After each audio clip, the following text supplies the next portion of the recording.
ಎಲ್ಲ ವೀಕ್ಷಕರಿಗೂ ಸ್ವಾಗತ ಸುಸ್ವಾಗತ. ಇದು ನ್ಯಾಚುರಲ್ ಕನ್ನಡಿಗ ಸ್ಟುಡಿಯೋದಿಂದ ಮಾತಾಡ್ತಾ ಇದ್ದೀನಿ. ಇಲ್ಲಿ ನಮ್ಮ ಜೊತೆ ಇದ್ದಾರೆ ಮಿಸ್ಟರ್ ಶಾರುಖ್ ಅಂತ.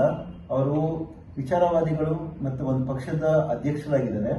ಅವರು ನಮ್ಮ ಫ್ರೆಂಡ್ ಇರೋದ್ರಿಂದ ಒಂದು ಕೆಲವು ವಿಚಾರ ಪಾರ್ಟೀಸ್ ಬಗ್ಗೆ ಮಾತಾಡಿದಾಗ ಒಂದು ಕೆಲವು ತುಂಬ ಇಂಪಾರ್ಟೆಂಟ್ ವಿಚಾರ ಅವ್ರು ಮಾತಾಡಿದ್ರು. ಅದನ್ನು ನಾನು ನಿಮ್ಗೆ ತಿಳಿಸ್ಬೇಕು ಅಂದ್ಬಿಟ್ಟು ಈ ವಿಡಿಯೋ ಮಾಡ್ತಾ ಇದ್ದೀನಿ.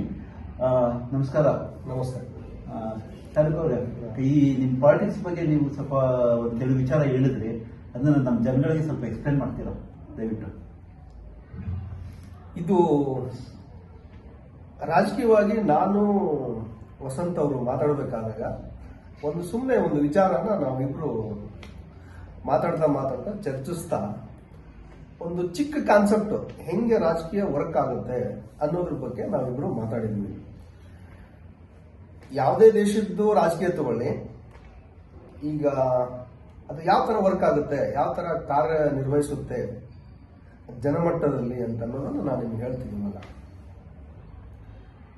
ರಾಜಕೀಯ ಒಂದು ದೇಶದ ಬಡ ಜನರ ಒಂದು ಗುಂಪಿರುತ್ತೆ, ಅದಾದ್ಮೇಲೆ ಒಂದು ಶ್ರೀಮಂತರ ಗುಂಪಿರುತ್ತೆ, ಅದು ಆದ್ಮೇಲೆ ಕಾರ್ಪೊರೇಟ್ಸ್ದವ್ರದ್ದು ಒಂದು ಗುಂಪಿರುತ್ತೆ,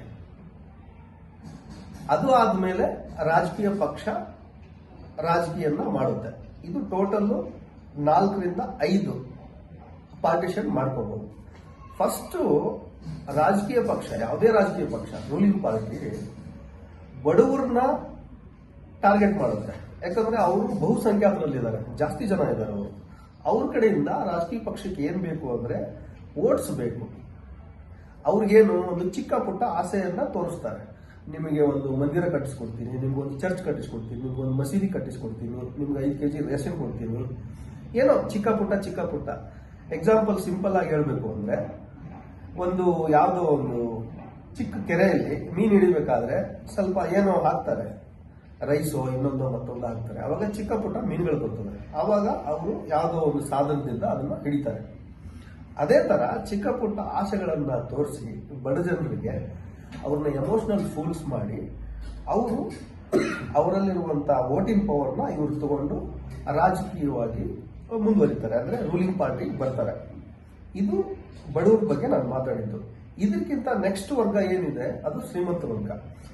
ಅವರು ಶ್ರೀಮಂತ ವರ್ಗ ಬಡವರಿಗಿಂತ ಕಡಿಮೆ ಇರ್ತಾರೆ, ಅಂದ್ರೆ ಅವರು ಅಲ್ಪಸಂಖ್ಯಾತರು ಇರ್ತಾರೆ. ಇವರು ಬಹುಸಂಖ್ಯಾತರು ಇರ್ತಾರೆ, ಅವರು ಅಲ್ಪಸಂಖ್ಯಾತರು ಇರ್ತಾರೆ.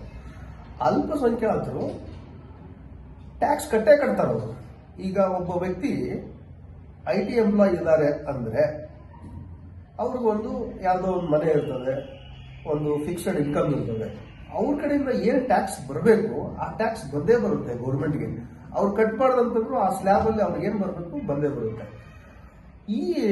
ಇವ್ರ ಕಡೆಯಿಂದ ಗೌರ್ಮೆಂಟ್ ಅಂದ್ರೆ ರಾಜಕೀಯ ಪಕ್ಷಗಳು ಇಲ್ಲ ರೂಲಿಂಗ್ ಪಾರ್ಟಿ ಟ್ಯಾಕ್ಸ್ ನ ಎಕ್ಸೆಪ್ಟ್ ಮಾಡುತ್ತೆ. ಈಗ ಎಕ್ಸಾಂಪಲ್ ಒಂದು 10 lakhs ಪರ್ ಪರ್ಸನ್ ಇನ್ಕಮ್ ಇದೆ ಅಂದ್ರೆ ಅವ್ರು ಯಾವ ಸ್ಲ್ಯಾಬ್ ಅಲ್ಲಿ ಬರ್ತಾರೆ ಆ ಸ್ಲ್ಯಾಬ್ ಟ್ಯಾಕ್ಸ್ ಅನ್ನು ಅವ್ರು ತಗೊಳ್ತಾರೆ. ಅವ್ರ ಕಡೆಯಿಂದ ಟ್ಯಾಕ್ಸ್ ಎಕ್ಸೆಪ್ಟ್ ಮಾಡಿದ್ರೆ ಇವ್ರ ಕಡೆಯಿಂದ ವೋಟ್ ಎಕ್ಸೆಪ್ಟ್ ಮಾಡ್ತಾರೆ. ಇದು ಆದ್ಮೇಲೆ ಥರ್ಡ್ ಕ್ಯಾಟಗರಿ ಬರೋದು ಕಾರ್ಪೊರೇಟ್ಸ್. ಈಗ ಟೈಕಾನ್ಸ್ ಇರ್ತಾರೆ, ಬಿಸ್ನೆಸ್ ಟೈಕಾನ್ಸ್. ಈಗ ಟಾಟಾ ಇರ್ಬೋದು, ಬಿರ್ಲಾ ಇರ್ಬೋದು, ಅದಾನಿ ಇರ್ಬೋದು, ಅಂಬಾನಿ ಇರ್ಬೋದು, ಅಜಿಂ ಪ್ರೇಮ್ಜಿ ಅವರು ಇರ್ಬೋದು. ಇಂಥವ್ರೆಲ್ಲ ಪೊಲಿಟಿಕಲ್ ಪಾರ್ಟಿ ಜೊತೆ ಎಲೆಕ್ಷನ್ ಏನ್ ಎಕ್ಸ್ಪೆನ್ಸಸ್ ಬರುತ್ತೆ ಅದನ್ನ ಅವರು ಹೇಳ್ತಾರೆ. ಇಷ್ಟು ನಮ್ದು ಎಲೆಕ್ಷನ್ ಎಕ್ಸ್ಪೆನ್ಸಸ್ ಬರುತ್ತೆ ಅಂತ. ಎಲೆಕ್ಷನ್ ಎಕ್ಸ್ಪೆನ್ಸಸ್ ಏನೇನು ಬರುತ್ತೆ, ಎಷ್ಟು ಅಮೌಂಟ್ ಬರುತ್ತೆ, ಆ ಅಮೌಂಟ್ ನ ಇವ್ರು ಬೇರ್ ಮಾಡ್ತಾರೆ ಕಾರ್ಪೊರೇಟ್ಸ್. ಆ ಕಾರ್ಪೊರೇಟ್ಸ್ ಬೇರ್ ಮಾಡಿದಾಗ ಅವರು ಈಸಿಯಾಗಿ ವಿನ್ ಆಗ್ತಾರೆ. ಒಂದ್ ಕಡೆ ವೋಟ್ ಬಂತು, ಒಂದ್ ಕಡೆ ಟ್ಯಾಕ್ಸ್ ಬಂತು, ಇನ್ನೊಂದ್ ಕಡೆ ಪಾಲಿಟಿಕ್ಸ್ಗೆ ಏನ್ ಬೇಕು ಎಕ್ಸ್ಪೆನ್ಸಸ್, ಎಲೆಕ್ಷನ್ ಎಕ್ಸ್ಪೆನ್ಸಸ್ ಏನ್ ಬರುತ್ತೆ ಅದು 1 ಲಕ್ಷ ಕೋಟಿ ಬರ್ಬೋದು, 50 ಲಕ್ಷ ಕೋಟಿ ಬರ್ಬೋದು. ಅದು ಏನಿರುತ್ತೆ ಅದನ್ನ ಅವರು ಮಾಡ್ತಾರೆ. It is depend on the expenses. I am not talking about the particular expenses. ಇಷ್ಟೇ ಬರುತ್ತೆ ಅಂತ ಹೇಳಕ್ಕಾಗಲ್ಲ. ಅದು ಕಾರ್ಪೊರೇಟ್ಸ್ ಮತ್ತೆ ರಾಜಕೀಯ ಜನರುಗಳ ಮಧ್ಯೆ ಅದು ಡಿಸೈಡ್ ಆಗುತ್ತೆ. ಅವ್ರೇನ್ ಎಕ್ಸ್ಪೆಕ್ಟ್ ಮಾಡ್ತಾರೆ, ಕಾರ್ಪೊರೇಟರ್ ಎಕ್ಸ್ಪೆಕ್ಟ್ ಮಾಡೋದು ಏನಂತಂದ್ರೆ ಅವ್ರಿಗೆ ಫಿಸಿಬಲ್ ಆಗೋ ತರ ರೂಲ್ಸ್ ನ ಇವರು ಫಾರ್ಮ್ ಮಾಡಬೇಕು. ಯಾರು political parties once after they elected ಅವರು ರೂಲಿಂಗ್ ಪಾರ್ಟಿ ಬಂದ ಮೇಲೆ ಇವ್ರಿಗೆ ಯಾವ ತರ ಫೇವರ್ ಬೇಕು ಆ ತರ ಅವರು ಪೊಲಿಟಿಕಲ್ ರೂಲ್ಸ್ ನ ಇವ್ರ ಬಿಸ್ನೆಸ್ಗೆ ಅನುಕೂಲ ಆಗೋ ರೀತಿಯಲ್ಲಿ ಅವರು ರೂಲ್ಸ್ ನ ಫಾರ್ಮ್ ಮಾಡ್ತಾರೆ. ಒಂದ್ ಕಡೆ ಅವ್ರ ಎಕ್ಸ್ಪೆನ್ಸಸ್ ಬೇರ್ ಮಾಡಿದ್ರೆ ವೋಟಿಂಗು ಟ್ಯಾಕ್ಸು ಎಲ್ಲ ಬರೋದ್ರಿಂದ ಇವರು ಕೂತ್ಕೊಳ್ತಾರೆ ಎಲ್ಲಿ ಗೌರ್ಮೆಂಟ್ ಅಲ್ಲಿ ಕೂತ್ಕೊಂಡು ರೂಲಿಂಗ್ ಮಾಡ್ತಾರೆ. This is how it works. Politics ಹೆಂಗ್ ವರ್ಕ್ ಆಗುತ್ತೆ, ಯಾವ ತರ ಅದನ್ನ ಮಾಡ್ತಾರೆ ಅಂತ ಅನ್ನೋದನ್ನ ನಾನು ನಿಮ್ಗೆ ಹೇಳಿದ್ದೀನಿ. ಇಲ್ಲಿ ಏನಾದರೂ ಹೆಚ್ಚು ಕಡಿಮೆ ಆದ್ರೆ ಕೋರ್ಟ್ಸ್ ಅಂತ ಇದೆ, ಜುಡಿಷಿಯಲ್ ಸೆಕ್ಷನ್ಸ್ ಇದೆ.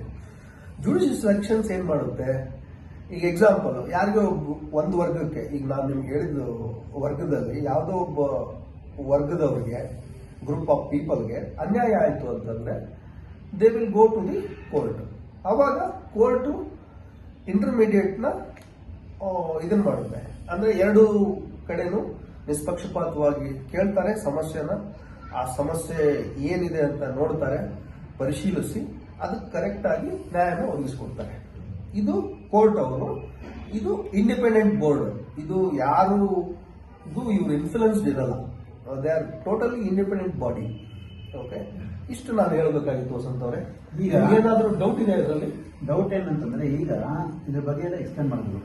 ನಮ್ಮ ಜನಗಳು ಏನನ್ನು ನೋಡಿ ವೋಟ್ ಹಾಕಬೇಕು, ಏನು ಯೋಚನೆ ಮಾಡಬೇಕು, ಏನು ಯೋಚನೆ ಮಾಡಿಬಿಟ್ಟು ಅವರು ವೋಟ್ ಹಾಕ್ಬೇಕು ಅನ್ನೋದನ್ನ ಸ್ವಲ್ಪ ಎಕ್ಸ್ಪ್ಲೇನ್ ಮಾಡಿ.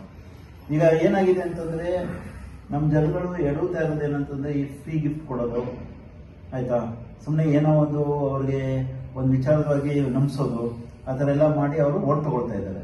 ಸೊ ಈಗ ನಮ್ಮ ಜನಗಳು ಯಾವ ವಿಚಾರದಲ್ಲಿ ಸ್ವಲ್ಪ ಯೋಚನೆ ಮಾಡಿ ಅವರು ಆ್ಯಕ್ಷನ್ ತಗೋಬೇಕು, ನನ್ನಲ್ಲಿ ವೋಟ್ ಹಾಕಬೇಕು ಅನ್ನೋದು ಕ್ವಶನ್. ಇಲ್ಲ, ಇದು ತುಂಬಾ ಒಳ್ಳೆ ವಿಚಾರ ನೀವು ಹೇಳಿದ್ರಿ. ಇದರಲ್ಲಿ ಒಂದು ಇಂಟೆಲಿಜೆನ್ಸಿ ಇದೆ ನಿಮ್ಮ ಪ್ರಶ್ನೆಯಲ್ಲಿ. ಈಗ ನಿಮ್ಗೆ ಒಬ್ಬಳು ಮಗಳಿದ್ದಾಳೆ, ಆ ಮಗಳನ್ನ ನೀವೊಂದು ಮನೆಗೆ ಧಾರೆ ಎರೆದು ಕೊಡಬೇಕಾದ್ರೆ ನೀವು ಆ ಮಂಥನದಲ್ಲಿ ಕೊಡಬೇಕಾದಂತ ಮಂಥನದಲ್ಲಿ ನೀವೇನೇನು ನೋಡ್ತೀರಿ? ನಿಮ್ಮ ಮಗಳನ್ನ ಒಂದು ಮದುವೆ ಮಾಡಿ ಕೊಡಬೇಕಾದ್ರೆ ನೀವು ಎಷ್ಟು ವಿಚಾರ ಮಾಡ್ತೀರಿ, ಅಷ್ಟು ವಿಚಾರ ಮಾಡಿ ನಿಮ್ಮ ಓಟನ್ನ ನೀವು ಚಲಾಯಿಸಬೇಕು. ಇದು ಒಂದೇದು. ಇದು ಪ್ರತಿಯೊಬ್ಬರು, ದೇಶದಲ್ಲಿರುವಂತ ಪ್ರತಿಯೊಬ್ಬ ಮತದಾರರು ಈ ಪ್ರಜ್ಞೆಯನ್ನ ಇಟ್ಟುಕೊಂಡು ತಮ್ಮ ಓಟ್ನ ಚಲಾಯಿಸಬೇಕು. ಇದು ಒಂದೇದು. ಎರಡನೇದು, ಯಾವುದೇ ಆಸೆ ಆಮಿಷಗಳಿಗೆ ನಾವು ಯಾವತ್ತೂ ಸೋಲಬಾರದು. ನಮ್ ದುಡ್ಡು ತಗೊಂಡೇ ನಮಗೆ ಮಾಡ್ತಾರೆ. ಮತ್ತೆ ಫ್ರೀ ತಗೊಳ್ಳೋದ್ರಿಂದ ನಮ್ಮಲ್ಲಿ ಒಂದು ಭಿಕ್ಷುಕರ ಮೈಂಡ್ ಸೆಟ್ ಬರುತ್ತೆ. ಆ ಭಿಕ್ಷುಕರ ಮೈಂಡ್ ಸೆಟ್ ಆಗಕ್ಕೆ ನಾವು ನಮ್ಮನ್ನ ಬಿಟ್ಕೊಡ್ಬಾರ್ದು.